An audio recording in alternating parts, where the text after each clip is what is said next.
আসসালামু আলাইকুম রহমতুল্লাহ। সারা দেশের মানুষ এখন অসংখ্য অভাবের মধ্যে আছে। তার কারণ হচ্ছে বাংলাদেশের মধ্যে এখন পুরুষ লোকের কাজের অভাব। পুরুষদের কর্মসংস্থান নাই। যাও টুকিটাকি মানুষ করে সেটা কোনো পার্মানেন্টলি না।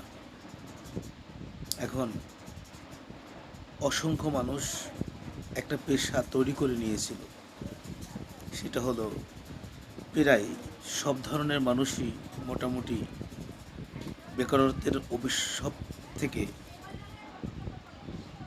বাঁচানোর চেষ্টা করছিল। সেটা হলো ব্যাটারি চালিত অটোরিক্সার মাধ্যমে।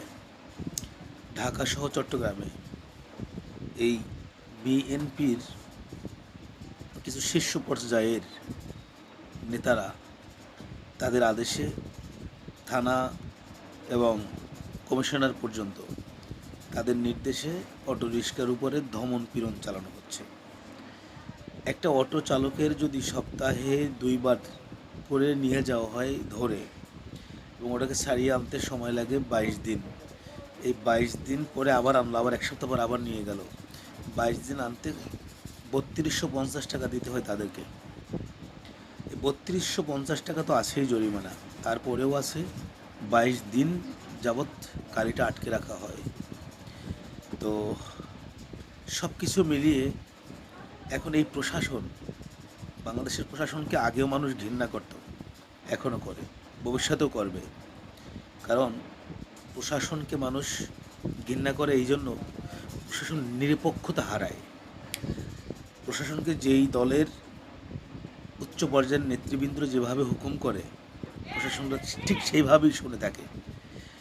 নিজের আইন এবং বিবেক দিয়ে কখনো বিচার করে না। এই জন্য প্রশাসন কখনো জনগণের বন্ধু হতে পারে না। ওরা রাজনৈতিক দলের বন্ধু। সাধারণ মানুষের জন্য ওরা রক্তশোষা যাকে বলে। আমার এই কথাগুলো যদি অসাধারণ হয়, তাহলে আপনারা সবাই মনোযোগ দিয়ে শুনবেন। আপনি এর মধ্য থেকে অনেক কিছু উত্তর পেয়ে যাবেন। আর এই বিএনপি আওয়ামী লীগের থেকে খারাপ হবে, খুব মারাত্মক ভয়ঙ্কর হবে। আওয়ামী লীগ যতটুকু যা করেছে তার থেকে 100 গুণ বেশি করবে বিএনপি, এটা মাথায় রাখবেন। বিএনপি আসলে আপনারা সবাই মুসলমান হয়ে যাবেন, ব্যাপারটা এরকম ভাবছেন? না না না, আপনার মুসলমানই পালন করতে খুব কষ্ট হয়ে যাবে। আওয়ামী লীগ যা ছিল তার থেকে 199 গুণ বেশি খারাপ হবে বিএনপি।